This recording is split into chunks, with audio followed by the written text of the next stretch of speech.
Hi friends, இன்னைக்கு நம்ம சதுரகிரி மலைக்கு போக போறோங்க. சதுரகிரி மலை வருச நாட்டு பாதை வழியா போக போறோம். இந்த பாதை வழியா போறதுக்கு வனத்துறை நமக்கு ஆடி அமாவாசை அப்போ வருஷத்துல ஒரே ஒரு நாள் மட்டும்தாங்க அனுமதி தராங்க. இந்த பாதையில நம்ம மலை ஏறும் பொழுது நிறைய வியூ பாயிண்ட்ஸை பார்க்க முடியும். சதுரகிரி மலையோட அழகை நம்ம பார்க்க முடியும். ஆனா இந்த பாதை எவ்வளவு அழகானதோ அதை விட அதிகமா ஆபத்தானதுங்க. இந்த பாதையில நாங்க போகும் பொழுது நிறைய யானையுடைய சாணத்தை பார்த்தோங்க. யானையோட நடமாட்டம், வனவிலங்குகள் நடமாட்டம் இந்த பாதையில ரொம்ப அதிகமா இருக்கிறதுனால தான் வருஷத்துல ஒரு நாளைக்கு மட்டும் நம்ம இந்த பாதைக்குள்ள போறதுக்கு அனுமதி கொடுக்குறாங்க வனத்துறை. இந்த பாதை வழியா நம்ம சிவபெருமானை தரிசனம் பண்ண மொத்தம் 14 கிலோமீட்டர் காட்டுக்குள்ள ஒத்தையடி பாதையில நம்ம நடந்து போகணுங்க. ஒரு சில இடங்கள்லாம் இந்த பாதையில ரொம்பவும் குறுகலா இருக்குங்க. ரொம்பவும் ஆபத்தா ஸ்லோப் மேலேயே நடந்து போற மாதிரி இருக்கு. ஸோ இந்த பாதை தானிப்பாறை பாதையை கம்பேர் பண்ணும்போது கொஞ்சம் டேஞ்சர் தாங்க. இந்த வீடியோ உங்களுக்கு வருஷ நாட்டு பாதை எப்படி இருக்கும், இந்த பாதை வழியா போறதுக்கு எவ்வளோ நேரம் ஆகும், இந்த பாதையில போறதுக்கு பஸ் ரூட் எப்படி அப்படிங்கிற எல்லா தகவலும் உங்களுக்கு நான் சொல்றேங்க. நீங்க திரும்பவும் இந்த பாதையில சதுரகிரி மலை ஏறணும்னு ஆசைப்பட்டீங்கன்னா அடுத்த ஆடி அமாவாசை வரைக்கும் நீங்க வெயிட் பண்ணணுங்க. வருஷ நாட்டு பாதை எப்படி இருக்கும் அப்படின்னு தெரிஞ்சுக்கிறதுக்கு இந்த வீடியோவை ஃபுல்லாக பாருங்கள். மேலும் அடுத்த ஆடி அமாவாசைக்கு நீங்கள் இங்கே போகணுன்னு பிளான் பண்ணீங்கன்னா இந்த வீடியோ உங்களுக்கு ரொம்பவும் ஹெல்ப்ஃபுல்லாக இருக்கும்னு நினைக்கிறேங்க. இது போல் இன்ட்ரெஸ்டிங்கான ட்ராவல் ரிலேட்டட் வீடியோஸ்க்கும் டெம்பிள் வீடியோஸ்க்கும் நம்ம சேனலில் மறக்காமல் சப்ஸ்கிரைப் பண்ணிக்கோங்க. வாங்க மலை ஏற ஆரம்பிக்கலாம்.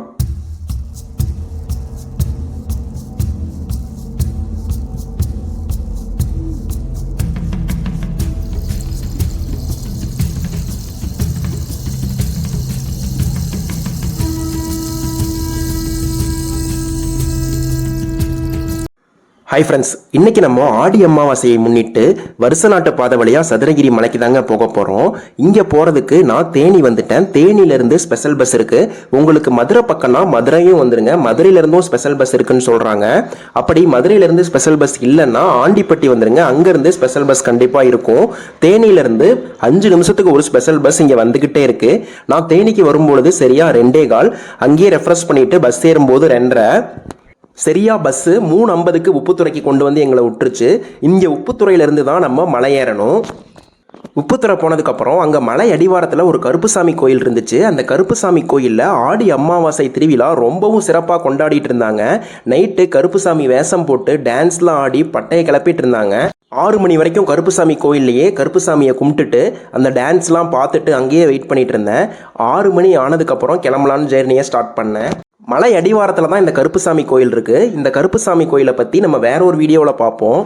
மலை அடிவாரம் ஃபுல்லாகவே மைக்லாம் கட்டி பாட்டு போட்டு அவ்வளோ சத்தத்தோட திருவிழா கோலத்தில் எல்லாரும் என்ஜாய் பண்ணிட்டு இருந்தாங்க. 6 மணிக்கு நான் கரெக்டாக நடக்க ஆரம்பித்தேன் மலை ஏறுறதுக்கு. தானிப்பாறை பாதையில் உங்களுக்கு போகிற வழியில் நிறைய கடைகள் இருக்கும். உங்களுக்கு என்ன வேணுமோ வாங்கிக்கலாம். ஆனால் இங்கே உப்புத்துறை வருஷ நாட்டு பாதை வழியாக நம்ம மலை ஏறும் பொழுது மலை மேலே எந்த கடையுமே இருக்காது. ஸோ அதனால் உங்களுக்கு என்ன வேணுமோ அதெல்லாம் கீழேயே வாங்கிக்கோங்க. கீழே மலை அடிவாரத்துலேயே ஃப்ரூட்ஸு, பிஸ்கெட்டு எல்லாமே கிடைக்குது. எது வேணுமோ வாங்கிக்கோங்க. இங்கே ஆடி அமாவாசையை முன்னிட்டு மலை ஏறும் பக்தர்களுக்கு அன்னதானமும் ஒரு இடத்துல போட்டுட்டு இருந்தாங்க. ஸோ அன்னதானம் சாப்பிட்டுட்டு நான் மலை ஏற ஆரம்பித்தேன்.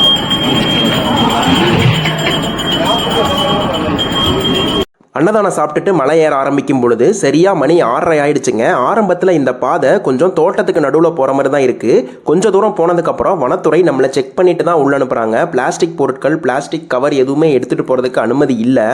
அங்கே கீழே இருக்கிற ஃபாரஸ்ட் கார்ட் கிட்ட நான் கேட்டேன். அவர் என்ன சொன்னாருன்னா ஆடி அமாவாசை அப்போ மட்டும்தான் இந்த பாத்தை யூஸ் பண்ணுறதுக்கு அனுமதினும், இது ஃபுல்லாக ரிசர்வ்டு ஃபாரஸ்ட்னும், இங்கே யானைகள் நடமாட்டம் அதிகமாக இருக்குன்னு சொன்னார். ஸோ ஆடி அமாவாசை அப்போ நம்ம இங்கே போகும்பொழுது க்ரௌட் கொஞ்சம் அதிகமாக இருக்கிறதுனால சேஃபாக நம்ம போயிட்டு வந்துடலாம். இந்த வருஷ நாட்டு பாதை மொத்தம் 14 கிலோமீட்டருங்க. சதுரகிரி போகிறதுக்கு மொத்தம் 3 பாதைகள் இருக்குது. தானிப்பாறை வழியாக சதுரகிரி ஏறுறது அது 5 கிலோமீட்டர் தான். வாழைத்தோப்பு சாப்டூர் பாதை வழியாக மலை ஏறுறது அதுவும் கொஞ்சம் தூரம் தான். ஆனால் சதுரகிரி போகிறதுக்கு இதுதான் ரொம்ப கஷ்டமான பாதைன்னு சொல்கிறாங்க எல்லாரும். இந்த பாதை வழியாக நம்ம சதுரகிரி மலை ஏறுறதுக்கு 4லிருந்து 6 மணி நேரம் ஆகும்னு சொல்கிறாங்க. இப்போது தானிப்பாறை பாதை மாதிரி இந்த பாதையில் பார்க்குறதுக்கு நிறையா இடம்லாம் இல்லை. நம்ம பாட்டுக்கு நடந்து போய்கிட்டே இருக்கலாம். வியூ பாயிண்ட்ஸ் தான் நிறையா இருக்கும். போகிற வழியில் நிறையா இடத்துல இது தடை செய்யப்பட்ட பகுதின்னு எழுதியிருந்தாங்கங்க. வனத்துறையோட அனுமதி இல்லாமல் நம்ம இதில் போனோம்னா நம்ம மேலே நடவடிக்கை எடுப்போன்னு அதில் மென்ஷன் பண்ணியிருந்தாங்க. ஸோ இந்த இடத்துக்கு நீங்கள் ஆடி அமாவாசை அப்போ மட்டும்தான் வர்றதுக்கு அனுமதிங்க. தானிப்பாறை பாதைக்கு நம்ம அடிக்கடி போயிருக்கோம், ஆனால் இந்த வருஷ நாட்டு பாதைக்கு இப்போதாங்க முறை போகிறோம். ஸோ அதனால் இந்த பாதை எப்படி இருக்கும்னே எனக்கு தெரியல. மலை ஏற ஆரம்பித்து கொஞ்சம் தூரத்துலேயே யானைக்கசன் ஒரு ஃபால்ஸ் இருக்குன்னு சொன்னாங்க. இப்போ அந்த ஃபால்ஸில் தண்ணி ரொம்ப கம்மியாக இருக்குன்னு சொன்னாங்க. இருந்தாலும் குளிக்கலான்னு இறங்கின ஒருத்தர் சொன்னார். மழை காலத்தில் யானைக்கச ஃபால்ஸில் தண்ணி ரொம்ப அதிகமாக இருக்குன்னு சொன்னாங்க. அந்த நேரத்தில் யானைகளும் வரும். இப்போது இங்கே தண்ணி ரொம்ப கம்மியாக இருக்கிறதுனால யானைகள் வேறு இடத்துக்கு போயிருக்கணும் இங்கே வந்துட்டு இருந்த லோக்கல்காரர் ஒருத்தர் சொன்னார். இப்போ நான் நடக்க ஆரம்பித்து ஒரு 3/4 மணி நேரம் ஆச்சுங்க. ஆனால் இந்த பாதை இன்னுமே ஒத்தடி பாதை மாதிரி தான் போய்கிட்டே இருக்குது. முன்னாடி கொஞ்சம் நிறையா பேர் வந்தால் நம்மளால் போக முடியல, முன்னாடி கொஞ்சம் அட்ஜஸ்ட் பண்ணி தான் போகிற மாதிரி இருக்குது. இப்போ தான் நம்ம மலை ஏற ஆரம்பித்து கொஞ்சம் தான் மேலே ஏறி இருக்கோம். ஆனால் மேலேருந்து கொஞ்சம் கீழே பார்க்கும் பொழுது இந்த ஃபாரஸ்ட் அவ்வளோ அழகாக அவ்வளோ டென்ஸ் அதிகமாக இருக்குங்க. இந்த ஒத்தடி பாதையில் போகும்பொழுது கீழே கொஞ்சம் முள்ளுலாம் இருக்குது. ஸோ பார்த்து கொஞ்சம் கவனமாக தான் போகணும். இதில் நம்ம போயிட்டுருக்கிற ஒத்தடி பாதை கீழேயே தண்ணி போகிற பாத்துலாம் இருக்குது. மழை காலத்தில் இங்கே தண்ணி அவ்வளோ அதிகமாக ஓடணும்னு சொல்கிறாங்கங்க. மலை மேலே தண்ணி இல்லாததுனால இங்கே குடிக்கிறதுக்கு தண்ணி கொஞ்சம் விட்டுருக்காங்க. தண்ணி கொஞ்சம் பிடிச்சிட்டு தொடர்ந்து நடக்க ஆரம்பித்தேங்க. பாருங்களேன், இந்த பாதை ஃபுல்லாக இந்த மாதிரி தான் இருக்குது. இது வரைக்கும் ஃபுல்லாக ஒத்தடி பாதை தான். நம்ம இதில் நடந்து போய்கிட்டே இருக்க வேண்டியது தான். ஆடி அமாவாசைக்கு பக்தர்கள் வருவாங்கன்னு தான் பாதை கொஞ்சம் க்ளீன் பண்ணியிருக்காங்கன்னு நினைக்கிறேங்க. அதை நல்லாவே பார்க்க முடியுது, செடிலாம் உடச்சி விட்டுருந்ததை. இப்போ நான் யானைக்கசம் ஃபால்ஸ் கிட்ட வந்துட்டாங்க. இந்த இடத்துலையும் ஒரு பாறையில் எழுதியிருக்காங்க, தடை செய்யப்பட்ட வனப்பகுதி, மீறினால் தண்டனைன்னு. ஃபால்ஸில் தண்ணி ரொம்ப கம்மியாக தாங்க இருக்குது. இருந்தாலும் மலை ஏறக்கூடிய பக்தர்கள்லாம் குளிச்சுட்டு இருக்காங்க. இந்த ஒரு நாள் மட்டும்தாங்க இந்த ஃபால்ஸில் குளிக்கிறதுக்கு அனுமதியே. மழை காலத்தில் தண்ணி நிறையா வரும் பொழுது அந்த பாறை இருக்குல்ல, அதுலேருந்து தான் தண்ணி ஒழுக மாட்டிருக்குங்க. இந்த ஃபால்ஸ் கிட்ட தான் யானை அதிகமாக வந்து தண்ணி குடிக்கணும்னு சொல்கிறாங்க. ஸோ அதனால தான் இங்கே நமக்கு குளிக்கிறதுக்கு அலோடு கிடையாது.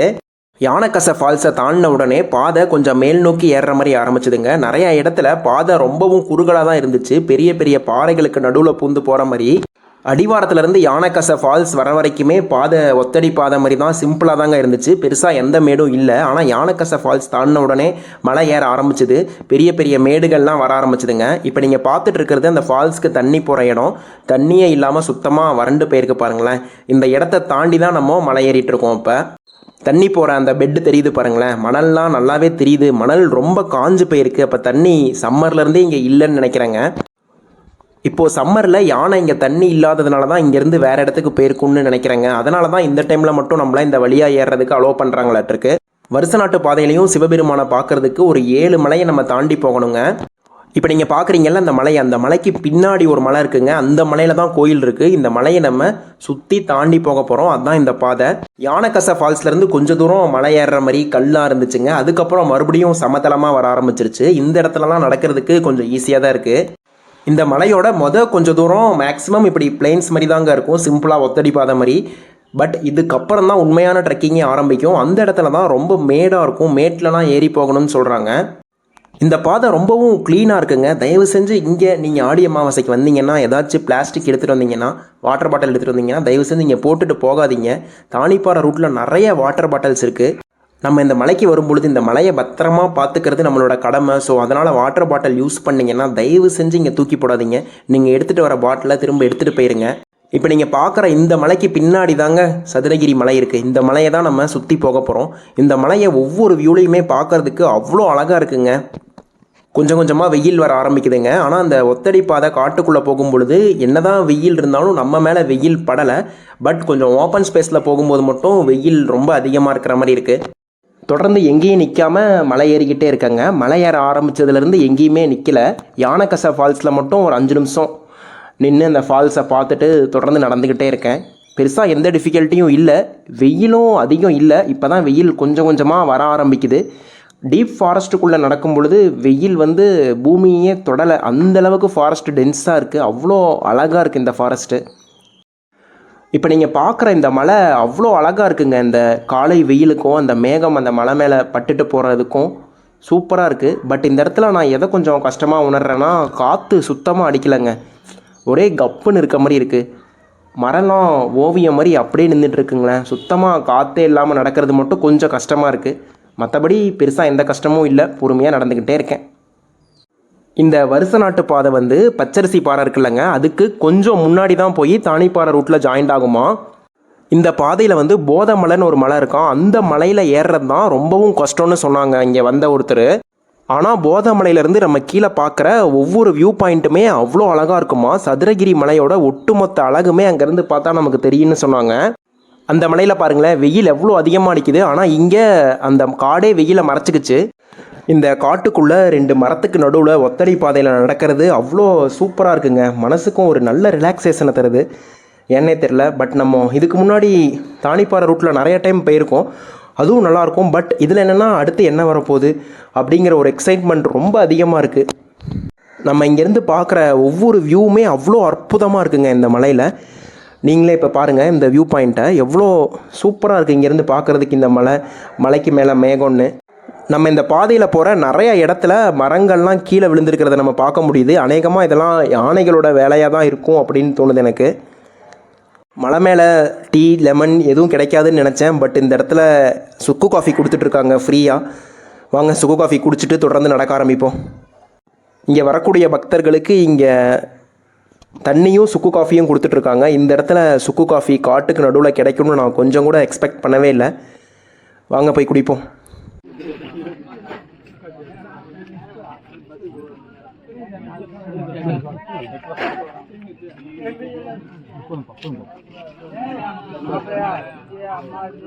பாருங்க, சுக்கு காஃபி குடிக்கலான்னு ஒரு இடத்துல கீழே உட்காந்தாங்க. ஆனால் அதுக்கு பக்கத்துலேயே யானையோட சாணம் இருக்குது. இந்த ஃபாரஸ்ட்டு ரொம்ப டேஞ்சரான பாத் தான் இது. சுக்கு காஃபி உண்மையாலுமே நல்லா டேஸ்ட்டாக இருந்துச்சுங்க. காஃபியும் குடிச்சிட்டு நம்ம எடுத்துகிட்டு வந்த 2 வாட்டர் கேன்லையும் தண்ணி பிடிச்சிட்டு கொஞ்சம் கொஞ்சமாக நடக்க ஆரம்பித்தோம் திரும்ப. இதுக்கு மேலே மலை மேலே தண்ணி கிடைக்குமான்னு தெரியல. ஒருத்தவரை கேட்டதுக்கு போகிற வழியில் ஒரே ஒரு இடத்துல மட்டும் கிடைக்கும் அப்படின்னு சொன்னாங்க. காடே ரொம்ப அமைதியாக இருக்குங்க. காற்று அடிக்காததுனால எந்த ஒரு சத்தமும் கேட்கல. ஏதோ ஒரு பறவை கத்துற சத்தம் மட்டும் அப்பப்போ கேட்டுட்ருக்கு. போகிற மனுஷங்க பேசிட்டு போகிற சத்தம் இருக்குது. ஒரு அவ்வளோ அமைதியாக பீஸ்ஃபுல்லாக இந்த இடம் இருக்குது.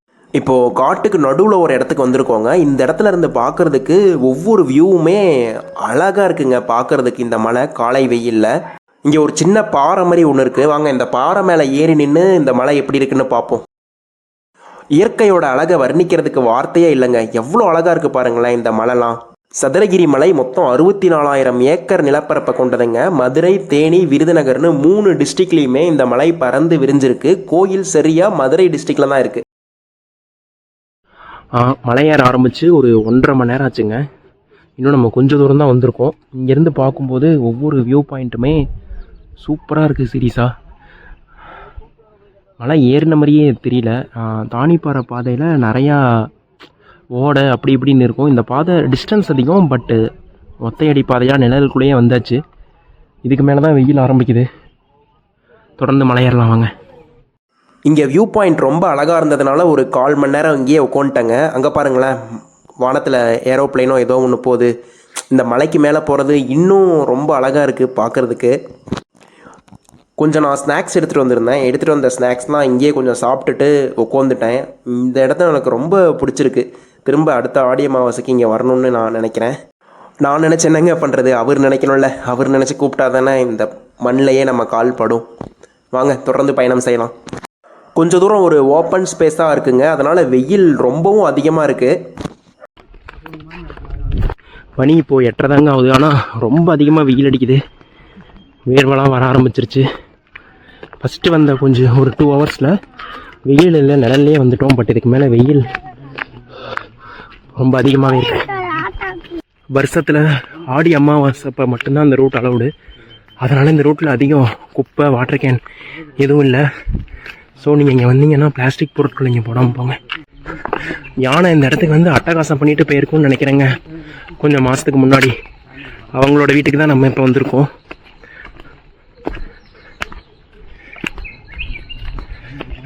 பாருங்கள், போகிற வழியெல்லாம் மரம்லாம் உடஞ்சி கிடக்கு.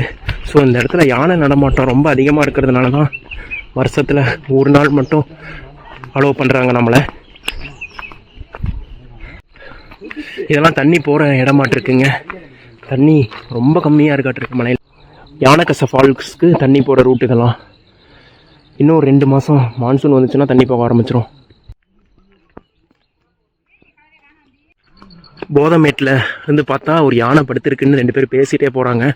அந்த இடத்துல இருந்து நின்று பார்த்தா தெரியும்னு. இந்த பாதையில் நான் ஃபஸ்ட் டைம் வரதுனால எனக்கு போதமேடு எங்கே இருக்குன்னு தெரியலங்க. போகும்போது யார்ட்டையோ கேட்போம். நம்ம இன்னும் அங்கே போகிறதுக்கும் எவ்வளோ நேரம் ஆகும்னு தெரியல. மேக்ஸிமம் இங்கே வரவங்க புதுசாக தான் இருக்காங்க. கொஞ்சம் பேர் லோக்கல்காரங்களும் இருக்காங்க. அவங்க நிற்காமல் நடந்துக்கிட்டே இருக்காங்க. நம்மளும் நடக்கலாம், பட் வெயில் ரொம்ப அதிகமாக இருக்கிறதுனால கொஞ்சம் பொறுமையாக போக வேண்டியதாக இருக்குது. இந்த பாதையில் நான் சதுரகிரி போகலாம் அப்படின்னு நான் பிளான் பண்ணும்போதே நான் நினச்சிட்டேங்க, அவசரப்பட்டு வேகமாக நடக்காமல் ஒவ்வொரு இடத்தையும் பார்த்து பொறுமையாக நடக்கலான்னு. ஏன்னா இந்த பாதையில் நம்மளால் வருஷத்துக்கு ஒரு முறை மட்டும்தாங்க வர முடியும். அதனால் நான் அவசரப்பட்டு வேகமாக நடக்காமல் பொறுமையாக ஒவ்வொரு இடமா நடந்துட்டு இருந்தேங்க. இங்கே ஒரு இடத்துல தண்ணி வச்சுருக்காங்கங்க, இங்கே குடிக்கிறதுக்கு தண்ணி வேணுங்கிறவங்க பிடிச்சிக்கலாம். ஸோ நம்மளும் எடுத்து வந்த தண்ணி கொஞ்சம் தீந்துருச்சு. ஸோ ஒரு வாட்டர் கேன் தண்ணி பிடிச்சிட்டு கொஞ்சம் நேரம் இங்கே உட்காந்துருந்துட்டு மலை ஏற ஆரம்பிக்கலாம்.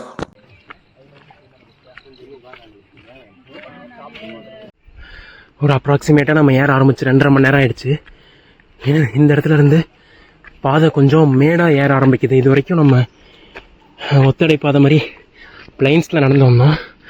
இப்போ கொஞ்சம் மேடாக ஏற ஆரம்பிக்குது. இந்த இடம் நல்லா இருக்கிறதுனால அவ்வளோ டிஃபிகல்ட் தெரியல. பாருங்கள், இவ்வளோ நேரம் நடந்து இப்போ தாங்க அந்த மலைக்கு கொஞ்சம் கிட்ட வந்திருக்கோம். அந்த மலைக்கு அப்படியே நம்ம பின்னாடி போகணும். நடந்துக்கிட்டே இருக்கோம் தொடர்ந்து காலையிலேருந்து. 2-3 இடத்துல தான் இது வரைக்கும் நம்ம ரெஸ்ட் எடுத்துகிட்டு இருக்கோம். ஒரு ஆறு போகிற பாதை வந்திருக்குங்க. இதில் தான் நாங்கள் தாண்டி போயிட்டுருக்கோம். ஓட போகிற பாதை பாருங்கள், சுத்தமாக தண்ணி இல்லாததுனால அந்த கல்லுலாம் அப்படியே வெளியே எவ்வளோ ட்ரையாக இருக்குன்னு. இந்த இடத்துல நிறைய பேர் உட்காந்து ரெஸ்ட் எடுத்துகிட்டு இருக்காங்க. இது ஒரு மிட் பாயிண்ட் மாதிரி ஆட்டிருக்கு. இந்த இடத்துல ஒரு வாட்டர் ஃபால்ஸ் இருக்காட்டிருக்கு. தண்ணி ரொம்ப ரொம்ப கம்மியாக ஒழுகிட்டு இருந்துச்சு. யானை சாணம் பாருங்கள் இங்கேயே இருக்குது. யானை கொஞ்சம் நாளைக்கு முன்னாடி வந்திருக்க மாட்டிருக்கு. பாருங்களேன், தண்ணி சுத்தமாக கிடையாது, ரொம்ப கம்மியாக ஒழுகிட்டு இருக்கு. இந்த அங்கேருந்தும் தண்ணி கொஞ்சம் ஊற்ற மாட்டிருக்கு. அங்கேயும் ரொம்ப கம்மியாக தான் வந்துட்டுருக்கு. தண்ணி பிடிக்கிறவங்க அங்கெல்லாம் பிடிச்சிட்டு இருந்தாங்க. நம்ம இப்போ தான் தண்ணி பிடிச்சதுனால இங்கே ஒரு 2 நிமிஷம் உட்காந்துட்டு தொடர்ந்து நடக்க ஆரம்பித்தோம்.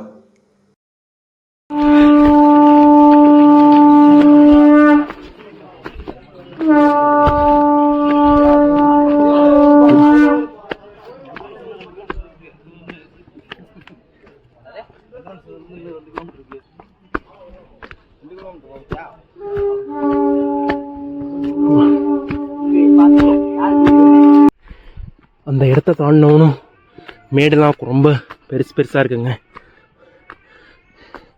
ரொம்ப பொறுமையாக நடக்கணும்.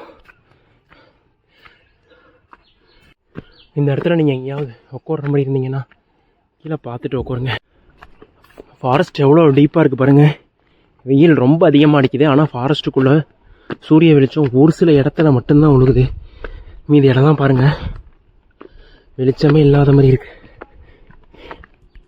முதல்ல லைன்ஸில் ஒரு 2 மணி நேரம் நடந்து வந்தோம். அதுக்கப்புறம் ஃபுல்லாக மேடு தாங்க. தொடர்ந்து ஏறிக்கிட்டே இருக்க வேண்டியதுதான். பாருங்கள், ஃபாரஸ்ட் எவ்வளோ அடர்த்தியாக இருக்குது, அழகா ரொம்ப டீப்பாக இருக்குது. சூப்பராக இருக்குது பார்க்குறதுக்கு. இனி எவ்வளோ தூரம் தாத்தா? இன்னும் மேலே எவ்வளோ தூரம்? சரி, ஓகே தாத்தா.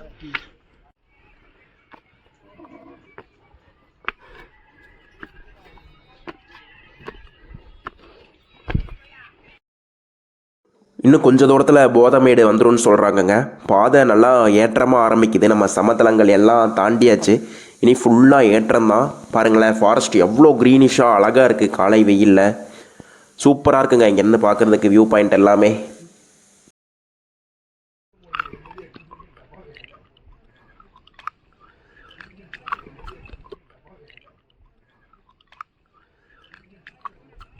வியூ பாயிண்ட் சூப்பராக இருக்குது. கீழே இருக்கிற லைன்ஸ் போதமேடு வந்துட்டோங்க. இந்த புல்லுங்கெல்லாம் இருக்குல்ல, இந்த புல்லுங்க இருக்கிற இடத்துக்கிட்ட நம்ம வந்துட்டோம்னா போதமேடு வந்துட்டோம்னு அர்த்தங்க. இந்த போதமேடுங்கிறது இந்த பாத்துலேயே ரொம்ப கஷ்டமான இடம்னு சொல்கிறாங்க. இந்த இடம் வந்து ஃபுல்லாகவே மேக்ஸிமம் ரொம்பவும் 2 புல்லுங்களுக்கு நடுவில் தான் போகிற மாதிரி இருக்கும். ஏற்றம் வந்து ரொம்ப அதிகமாக இருக்கும். அதே போல் இறக்கமும் ரொம்ப அதிகமாக இருக்கும்னு சொன்னாங்க. பாருங்களேன், முன்ன இந்த மலைக்கு முன்னாடி நம்ம வந்துட்டு இருந்தோம். இப்போ சுற்றி இந்த சைடு வந்துட்டோம். எவ்வளோ அழகாக இருக்குது பாருங்களேன் இந்த மலை எல்லாமே. இப்போ மணி சரியாக 10 ஆச்சு. 6:30க்கு நடக்க ஆரம்பிச்சு போதமேடு வர்றதுக்கே 7:30, 8:30, 9:30, 10:30 ஒரு 3.5 மணி நேரத்துக்கு மேலே ஆயிடுச்சு. போதமேட்லேருந்து இந்த மலையை பார்க்குற ஒவ்வொரு வியூவுமே சூப்பராக இருந்துச்சுங்க. இங்கேருந்து பார்க்கும்போது குறிப்பாக கீழே ஒரு பிளைன்ஸ் தெரிஞ்சுதுங்க. அந்த பிளைன்ஸ் அவ்வளோ அழகாக இருக்குது பாருங்களேன். அந்த கேப்பில் தெரியுதுல்ல அங்கே இருக்கிற வீடெல்லாம் சூப்பராக இருக்குங்க அந்த பிளைன்ஸ் பார்க்குறதுக்கு. இன்னும் கொஞ்சம் மேலே ஏறினா இன்னும் கொஞ்சம் நல்லா தெரியும். அந்த மலை தெரியுது பாருங்களேன். அந்த மலைக்கு பின்னாடி இருந்து அப்படியே சுற்றிட்டு இங்கே வந்திருக்கோம். இதுக்கு எங்களுக்கு சரியாக ஒரு 3.5 மணி நேரம் ஆயிடுச்சு. 2 சைடும் புல் வந்து நம்மளோட இடுப்பளவு உயரமாக வளர்ந்து நிற்கிது. தொடர்ந்து பயணம் செய்யலாம். இங்கேருந்து பார்க்குறதுக்கு அந்த வீடுலாம் பாருங்களேன், சூப்பராக இருக்குது. அந்த பிளைன்ஸ் சமதளங்கள் இந்த மலை உச்சியிலேருந்து பார்க்குறதுக்கு அவ்வளோ அற்புதமாக இருக்குது. சுற்றியும் மலைக்கு நடுவில் அந்த வீட்டில் இருக்கிறத அவங்களுக்கு இங்கேருந்து பார்க்குறதுக்கு மலையோட வியூ எப்படி இருக்கும். சதுரகிரி தாங்க. இந்த ஃபீலிங்ஸ் இந்த வருஷ நாட்டு பாதைக்குள்ளே வருஷத்தில் ஒரு நாள் தான் அலவுடு. இந்த பாத்துக்குள்ளே வர்றதே ரொம்ப அற்புதமாக இருக்குது. ஒவ்வொரு இடமுமே மைண்டுக்கு ஒரு ரிலாக்ஸேஷனாக தருது. இன்னும் ஒரு 1 ஹவர் நடக்கணும்னு நினைக்கிறேன். ஒரு 2 கிலோமீட்டர் போய்கிட்டே இருப்போம். முடிஞ்ச அளவு பொறுமையாக வாங்க. உங்களால் முடியலன்னா உட்காந்துட்டு அப்புறம் நடங்க.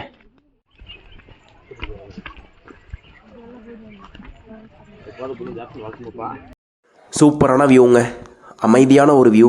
எந்த ஒரு ஆரவாரமுமே இல்லாமல் பறவை கத்துற சத்தம் மட்டும்தான் கேட்குது. இந்த புல் லைட்டாக கால் வச்சா வலிக்கு விடுதுங்க. புல்லில் மட்டும் கொஞ்சம் கவனமாக இருங்க. இந்த புல் நல்லா வலிக்கு விடுது. இந்த இடத்துல இறக்கம் கொஞ்சம் டீப்பாக இறங்குதுங்க, நல்லாவே இறங்குது. பெரியவங்களாம் கொஞ்சம் கை பிடிச்சி தான் இறக்கி விட்டுட்டு இருந்தாங்க.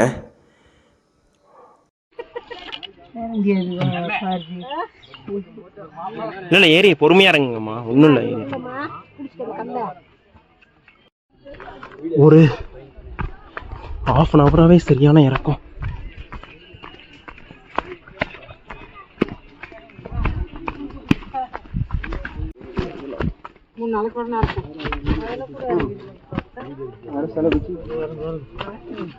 படுத்துக்கிட்டு ஒரு நாள். Hi bro. எவ்வளோ நேரம் ஆகும்? இன்னும் 1 மணி நேரம் ஏறினா கொஞ்சம் வலிமையான மலை. 1.5 மணி நேரம். ஓகே நான் என்ன ஊர்ண்ணா நீங்கள்? நாங்கள் கருவலாய்மீட்லேருந்து வரோம். ஆமாம், ஓகே தேங்க்ஸ்ண்ணா. சரி. நீங்கள் நெக்ஸ்ட் டைம் ஆடி அமாவாசைக்கு சதுரகிரி வரலான்னு பிளான் பண்ணிங்கன்னா கண்டிப்பாக இந்த ரூட்டில் ட்ரை பண்ணி பாருங்கள். தானிப்பாறை ரூட்டில் வந்து ஆடி அமாவாசையில் சரியான கூட்டம் வந்துட்டுருக்கான்.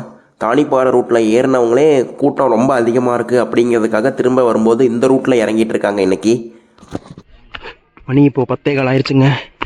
இன்னும் ஒரு மேக்ஸிமம் 1 மணி நேரத்தில் ஏறிடலான்னு சொன்னாங்க. நம்ம கொஞ்சம் முன்ன பின்ன பொறுமையாக ஏறினாலும் 12 மணிக்குள்ளே போயிடலாம். வருஷ நாட்டு பாதையில் கூட்டம் கம்மி தான். தானிப்பாறை பாதையில் கூட்டம் ரொம்ப அதிகமாக இருக்குது அப்படின்னு ஏறும்போது பேசிகிட்டு இருந்தாங்க. இங்கே பாருங்கள், ஒவ்வொரு வியூவுமே அட்டகாசமாக இருக்குது வருஷ நாட்டு பாதையில்.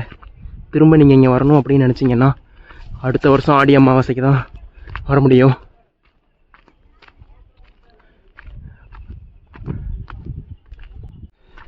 முதல்ல ஒரு 2 மணி நேரம் பிளைன்ஸில் நடக்கும்போது நடக்கிறதே தெரியல.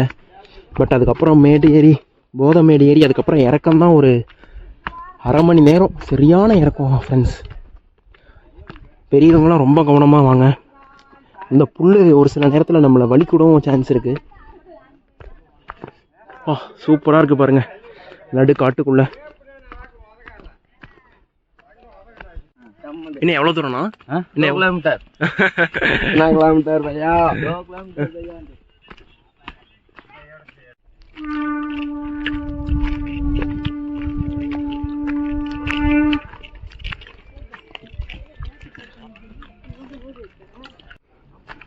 பாதை அப்படியே போய்கிட்டே இருக்குது ஃப்ரெண்ட்ஸ். இருந்தாலும் நடக்கிறதுக்கு கொஞ்சம் நல்லா இருக்குது. ஒரு ஆரம்பத்தில் கொஞ்சம் டயர்ட்னஸ் இருந்துச்சு. பட் போக போக இந்த பாத் மனசுக்கு ரொம்ப பிடிச்சிருக்கு நடக்கிறதுக்கு. ஒரு சில இடங்கள் கஷ்டமாக இருந்தால் கூட திரும்பவும் நம்ம இங்கே வரணும் அப்படின்னா 1 இயர் வெயிட் பண்ணி ஆகணும். ஸோ ஒவ்வொரு இடத்தையும் பொறுமையாக பார்த்து ஃபீல் பண்ணிகிட்டே போகணும்.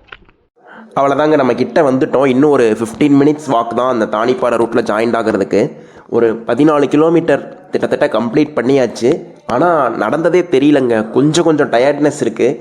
இந்த ஃபாரஸ்ட் வந்து நம்மளோட எவ்வளோ அழகாக அப்படியே கூட்டிகிட்டு வர மாதிரியே இருக்குது. இந்த ஒத்தடி பாதை, இந்த மலை, அதெல்லாம் உண்மையாலுமே இது ஒரு மறக்க முடியாத வாக்குன்னு தாங்க சொல்லணும். அவ்வளோ சூப்பராக இருந்துச்சு. நீங்கள் நெக்ஸ்ட் டைம் ஆடி அமாவாசையில் கண்டிப்பாக இந்த ரூட்டை ட்ரை பண்ணி பாருங்கள். லேடிஸ் பெரியவங்களை கூப்பிட்டு வந்தீங்கன்னா இந்த ரூட்டு அவங்க கொஞ்சம் கஷ்டப்படுவாங்க. மற்றபடி நீங்கள் ஃப்ரெண்ட்ஸோடு வந்தீங்கன்னா இந்த ரூட்டில் நல்லா வரலாம். உண்மையாலுமே சூப்பராக இருந்துச்சு இந்த ரூட்டில் வந்த எக்ஸ்பீரியன்ஸு.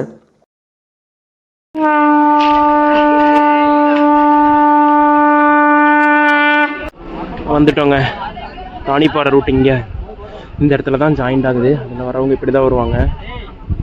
நம்ம வருஷநாட்டு ரூட்டில் வந்து கூட்டம் கொஞ்சம் கம்மி தான். பட் தானிப்பாறை ரூட்டில் கூட்டம் ரொம்ப அதிகமாக இருந்துச்சு. மேலே சாமி கும்பிட எவ்வளோ நேரம் ஆக போகுதுன்னு தெரியல. ஜாயின் பண்ணிட்டோங்க. சரியாக இங்கே வரும்போது மணி 11:30 ஆகிடுச்சுங்க. தானிப்பாறை ரூட்டில் ஜாயின் ஆகுறதுக்கு இங்கேருந்து ஒரு 1/2 hour நடந்தாலே சாமி பார்த்துடலாம். ஆனால் சரியான கூட்டங்க ஆடி அமாவாசை அப்போது. இதுக்கு மேலே நாங்கள் ஏறி கூட்டத்தில் எப்படி சாமி பார்த்தோம் அப்படிங்கிறத அடுத்த வீடியோவில் சொல்கிறேன். ஏன்னா இந்த வீடியோ ஆல்ரெடி ரொம்ப லென்த்தாக வந்துருச்சு. நீங்களே பாருங்களேன் கூட்டத்தை. இவ்வளோ கூட்டத்தை நான் பார்த்ததே இல்லைங்க. ஆடி அமாவாசை காலையில் 10 மணி ரிப்போர்ட் படி தானிப்பாறை ரூட்டில் 49,000 பேருக்கு மேலே மலை ஏறி இருக்காங்கன்னு சொல்கிறாங்க. இங்கே பாருங்கள் கூட்டம் எவ்வளோ கூட்டம் நிற்கிதுன்னு. இந்த கூட்டத்தில் நின்று சாமி பார்த்தது அவ்வளோ ஒரு நல்ல எக்ஸ்பீரியன்ஸாக இருந்துச்சு. அடுத்த வீடியோவில் அந்த எக்ஸ்பீரியன்ஸும் உங்களுக்கு ஷேர் பண்ணுறேன்.